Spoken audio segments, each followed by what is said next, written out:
गए यथार्थ अनुभव, अयथार्थ अनुभव, फिर वहीं पर आकर के कारण और करण की चर्चा आई। इस तरह हम एक एक करके देखते चले गए। फिर कारण के 3 भेद जो हैं उनको हमने देखने का प्रयास किया।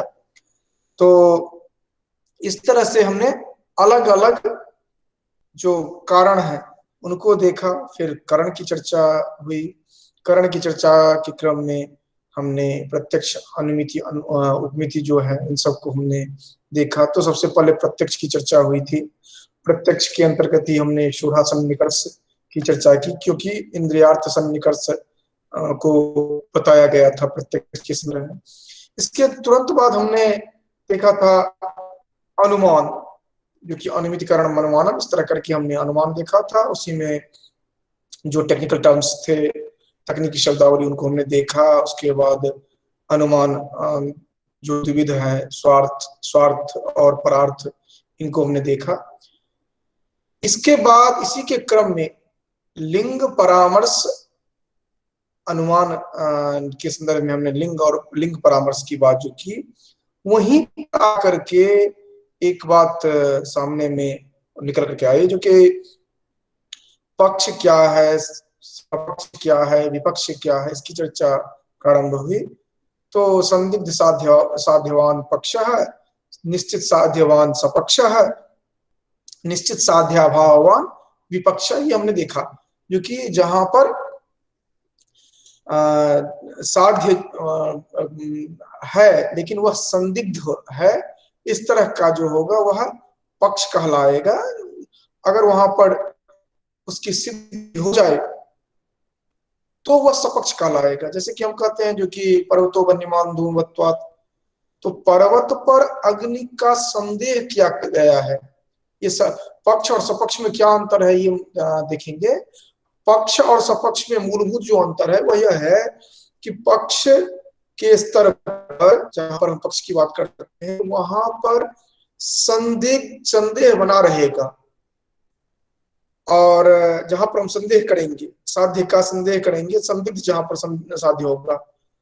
और जब वह निश्चित हो जाएगा, साध्य जहां पर निश्चित हो जाएगा, जो यहाँ पर होना ही होना है, उसको हम सपक्ष कहेंगे। जैसे हम पर्वत की बात अगर करें तो वह पक्ष होगा।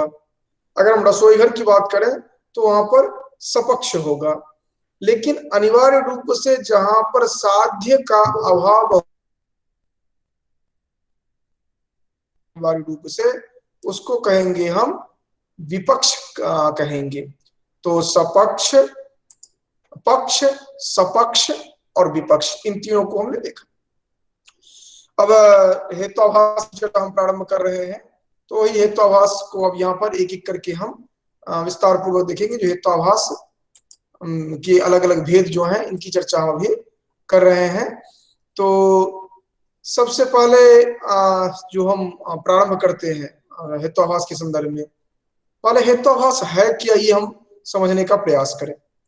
अभी जो हमने चर्चा की, जो कि संदिग्ध साध्यवान पक्ष है, उदाहरण हमने देखा जो कि यथा धूमवत्व हेतु पर्वत के संदर्भ में, निश्चित साध्यवान सपक्ष है, जैसे धूमवत्व हेतु ये धूमवत्व हेतु महानसम। इसी तरह विपक्ष को हमने देखा जो निश्चित साध्याभावान विपक्ष है, जैसे कि महाहृद सरोवर की बात की गई।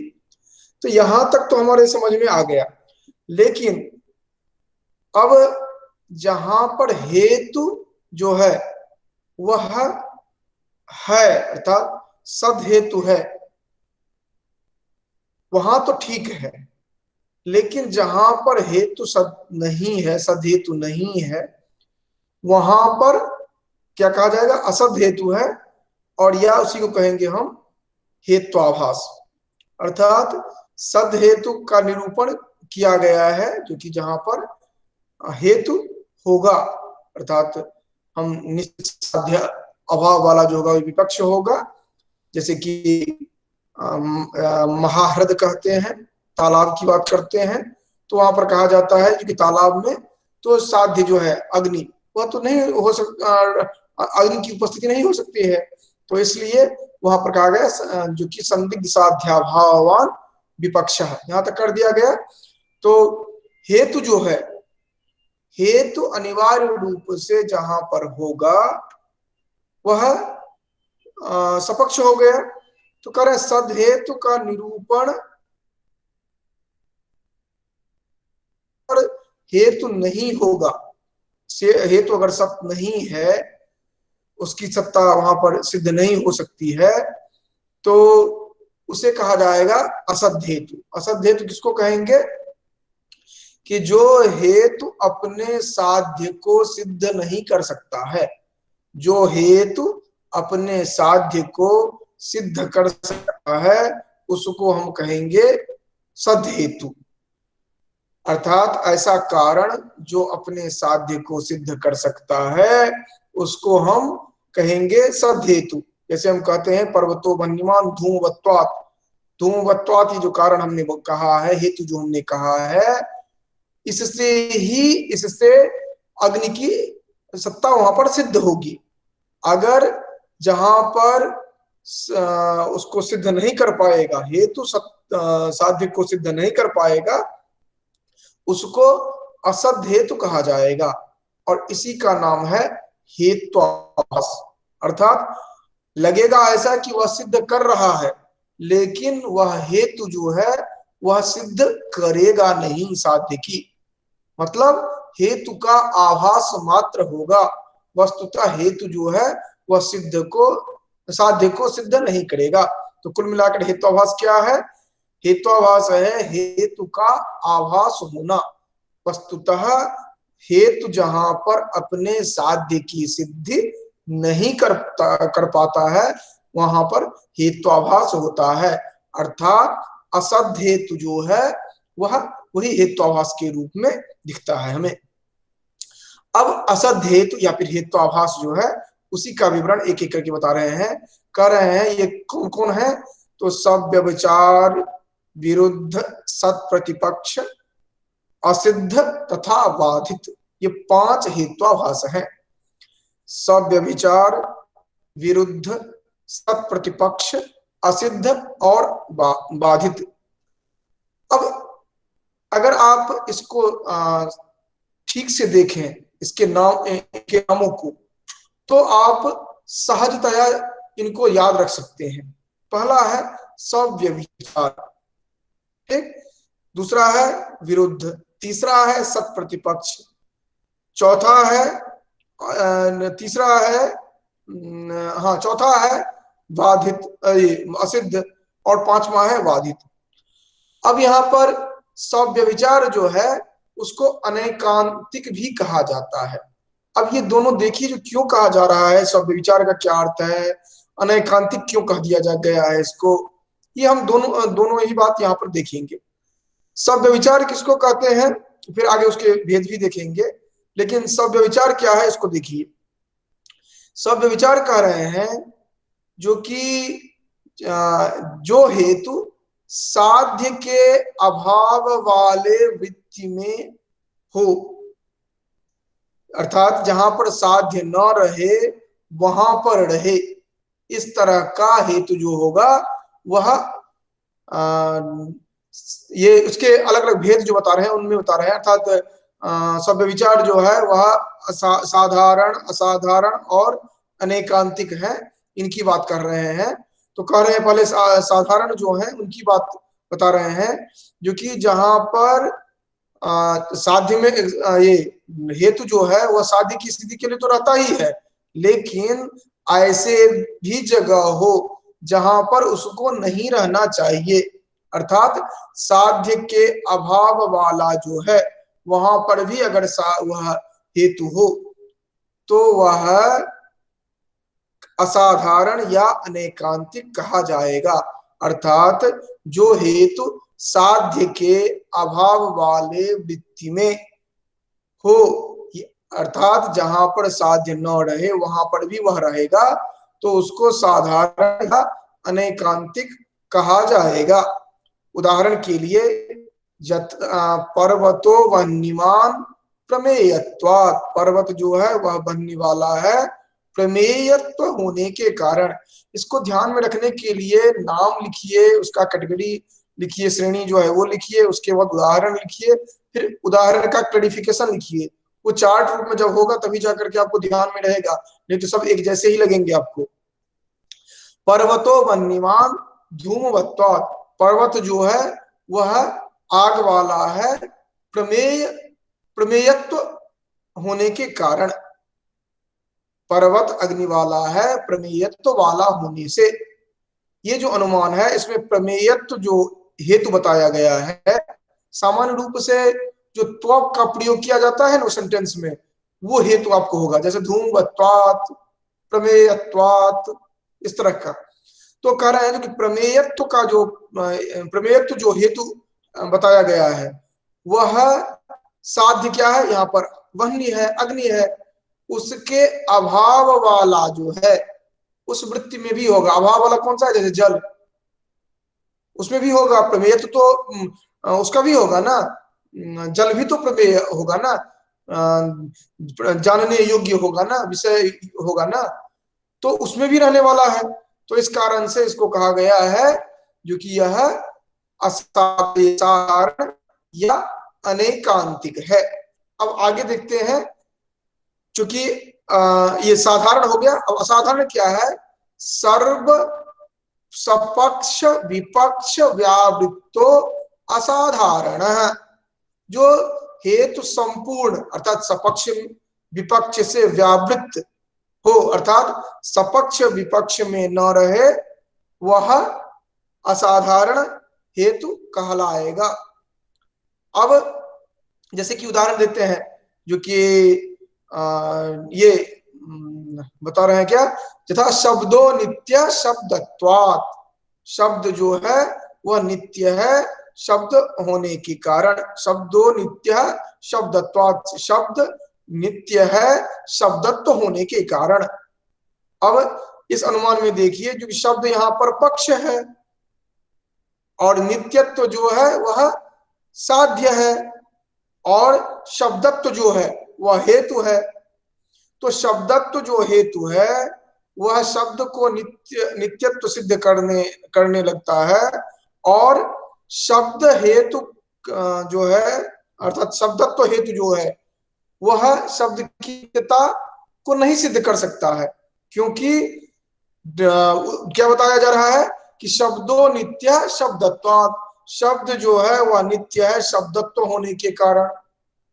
अब ये न तो शब्दत्व जो है वह न तो सपक्ष में होगा और न ही विपक्ष में होगा, वो केवल पक्ष में ही दिखेगा आपको, न तो सपक्ष में न ही विपक्ष में। तो कुल मिलाकर के क्या होगा, साधारण जो है उसके लिए हम देखेंगे जो कि वह कहां पर होगा, साध्याभाव, साध्याभाव जो होगा वहां पर ये दिखेगा। असाधारण जो है वह कहां पर होगा, संपूर्ण ये सपक्ष और विपक्ष दोनों में ही नहीं रहेगा। ठीक, अब इसके साथ साथ हम देखते हैं तीसरा कौन सा है, अनुपसंहारी। अनुपसंहारी का क्या होगा, जो कि हम तीन भेद देख रहे हैं किसका, प्रथम का। प्रथम जो है वह है सभ्य विचार, सभ्य विचार का तीन भेद हुआ, साधारण असाधारण अनुपसंहारी।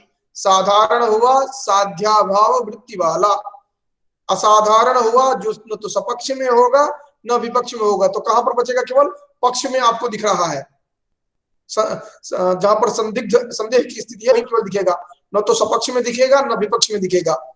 अनुपसंहारी किसको कहेंगे, अनुपसंहारी का है अन्वय व्यतिरेक दृष्टांत रहितो अनुपसंहारी, जिसका न तो अन्वय दृष्टांत मिलेगा न ही व्यतिरेक दृष्टांत मिलेगा, इसको अन्वय ये अनुपसंहारी कहा जाएगा। जैसे सर्वमान्य सर्वम अनित्यम प्रमेयत्वात्, सर्वम अनित्यम प्रमेयत्वात्, इस अनुमान में सर्व शब्द को संपूर्ण सर्व शब्द से संपूर्ण जगत का ग्रहण होता है, तो यहाँ पर कोई वह पक्ष है और अनित्यत्व साध्य है, प्रमेयत्व हेतु है। ठीक, यह सब अनित्य है और कहा जा रहा है क्या, सब अनित्य है, ज्ञान का विषय होने के कारण समस्त जगत को पक्ष में लिया गया।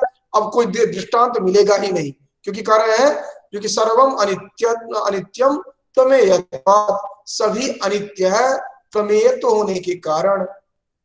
तो यहाँ पर न तो अन्वय दृष्टांत कोई मिल रहा है, न ही व्यतिरेक दृष्टांत मिल रहा है, तो इस कारण से इसको अनुपसंहारी कहा जा रहा है। अर्थात इसका जो निष्कर्ष है, उपसंहार जो है, वह मिलेगा नहीं कहीं पर।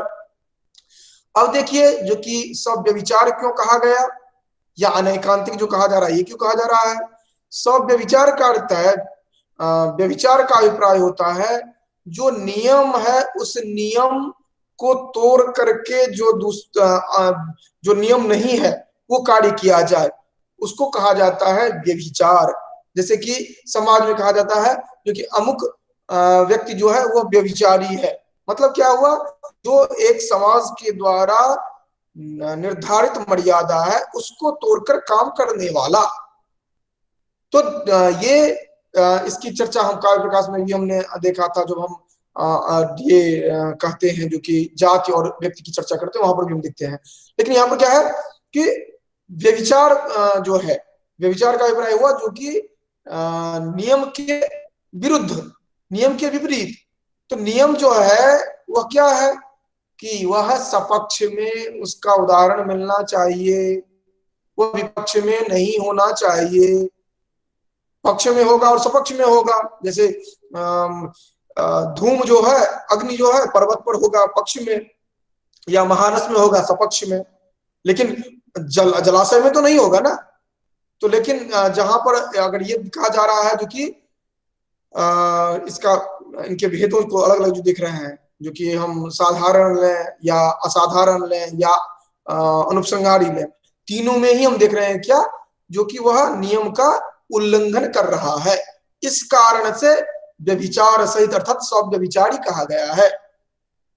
अनैकांतिक क्यों कहा जा रहा है, अनैकांतिक कहा जा रहा है जो कि एक जगह ही नहीं, ये अलग अलग जगह पर भी वो पाया जाएगा, इस कारण से इसको अनैकांतिक कहा गया। जब ये कहा गया है जो कि साध्या भाववान, ये सॉरी जब इसको कहा गया जो कि साध्या भाव वद वृत्ति वाला कहा गया, तो ऑटोमेटिकली यह हो गया जो कि अलग अलग जगहों पर हमें दिखेगा। इस कारण से इसको अनैकांतिक, एकांतिक नहीं कहा गया, अनैकांतिक कहा गया है। ये हमने देखा सभ्य विचार को। इसके बाद क्या दूसरा कौन सा आ रहा है, सभ्य विचार के बाद कह रहे हैं सभ्य विचार विरुद्ध। अब विरुद्ध को हम देख रहे हैं, विरुद्ध किसको कहेंगे, तो कह रहे हैं क्योंकि साध्याभाव व्याप्तो हेतुर विरुद्ध, साध्याभाव विरुद्ध का साध्याभाव व्याप्तो विरुद्ध, साध्याभाव व्याप्तो हेतु विरुद्ध यथा शब्दो नित्य कृतकत्वात्। ये बहुत बार पूछा गया है, क्योंकि साध्य के अभाव करके व्याप्त जो हेतु है उसका नाम विरुद्ध कहा गया है। साध्य के अभाव, साध्य का अभाव करके व्याप्त जो हेतु है उसे विरुद्ध कहा गया है। जैसे कि शब्दों नित्य कृतकत्वात्, शब्द जो है वह नित्य है कृतकत्व होने के कारण, अर्थात कार्य होने के कारण। अब इस जगत में कृतकत्व अर्थात कृतकत्व करके शब्द को नित्यत्व जो सिद्ध किया जा रहा है, ये जो कृतकत्व हेतु दिया गया है उससे नित्यत्व साध्य जो है उसका अभाव अर्थात अनित्यत्व को व्याप्त कर रहा है, क्योंकि जो कार्य होगा, कृतक होगा, वह अनिवार्य रूप से अनित्य होगा।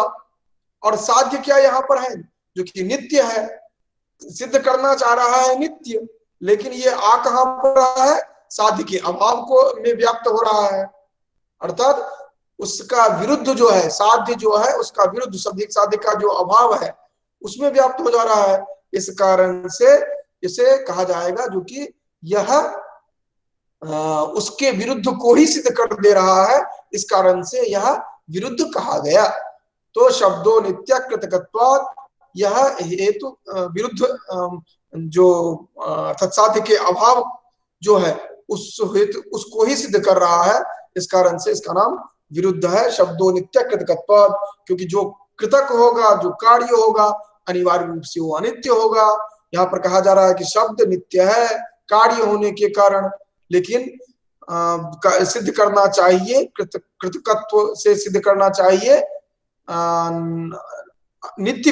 ये नित्य को करना चाह रहा है लेकिन हो रहा है अनित्य सिद्ध। इस कारण से यह विरुद्ध का उदाहरण है।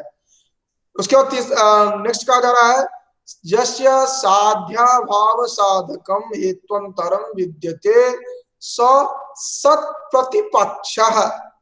जिस हेतु का जो साध्य है उस साध्य के अभाव का साधक जो होगा उसको सिद्ध करने वाला दूसरा हेतु अगर विद्यमान हो तो उसका नाम सत्प्रतिपक्ष कहा जाएगा।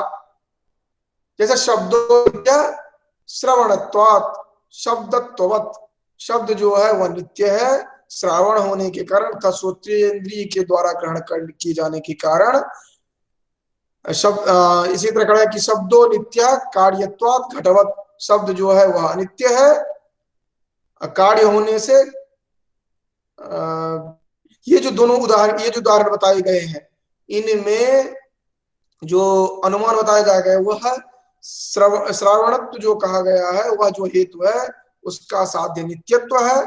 उस नित्यत्व के अभाव को सिद्ध करने वाला अर्थात अनित्यत्व को सिद्ध करने वाला जो है वह दूसरे अनुमान में उसका हेतु विद्यमान है। अर्थात यहाँ पर दो अनुमान हम देखते हैं, एक जो कहा गया है उसको काटने वाला दूसरा हेतु विद्यमान है। अर्थात यहाँ पर दो उदाहरण दिया गया है द शब्दों नित्य श्रावणत्वात् शब्दवत्, और वहीं पर कहा गया शब्दों अनित्य कार्यत्वात् घटवत्। यहाँ पर एक उदाहरण जो दिया गया है उसमें जिसके माध्यम से नित्य को सिद्ध किया जा रहा है वो उसी तरह दूसरे हेतु के माध्यम से उसको ही अनित्य सिद्ध कर दिया जा रहा है, अर्थात उसके विपरीत को सिद्ध कर दिया जा रहा है। विरुद्ध और सत्प्रतिपक्ष दोनों में क्या अंतर है? विरुद्ध में एक ही अनुमान होगा और उस एक ही हेतु जो होगा वह उसके विपरीत जो होगा अर्थात साध्याभाव वाला जो होगा उसको सिद्ध करेगा। जबकि सत्प्रतिपक्ष में क्या होगा, दो हेतु दिखेगा, दो सेंटेंस दिखेंगे, दो हेतु दिखेगा, एक को जो सिद्ध कर रहे हैं उसका विरोधी वहां उसका पैरेलल दूसरा हेतु विद्यमान होगा जो उसके अपोजिट को सिद्ध करेगा। इसको कहा जाता है सत प्रतिपक्ष, क्योंकि उसका प्रतिपक्ष सत है, प्रतिपक्ष भी विद्यमान है। सत प्रतिपक्ष वाले में निश्चित रूप से दो हेतु होंगे, ध्यान रखना है। इसके बाद तीसरा ये लास्ट जो हम देख रहे थे क्योंकि सभ्य विचार विरुद्ध सत प्रतिपक्ष। उसके बाद असिद्ध, असिद्ध जो है, अब असिद्ध को देख रहे हैं। असिद्ध में कह रहे हैं जो कि जस्य साध्याभाव साधकम हेत्वंतरम, ये तो हो गया था इसका सत प्रतिपक्ष का। उसके बाद असिद्ध को बता रहे हैं जो कि असिद्ध त्रिविध आश्रया सिद्ध स्वरूपा सिद्धो व्याप्यत्वा सिद्धश्च इति।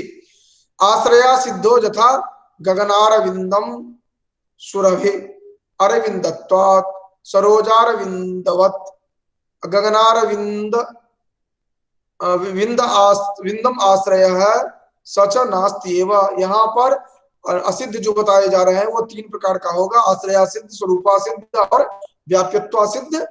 आश्रया सिद्ध जो है जैसे गगनारविंद आदि जो बताया गया है जो कि आकाश में कमल है सुगंधित वाला, तो ये जो बताया जा रहा है ये बताया जा रहा है सरोजार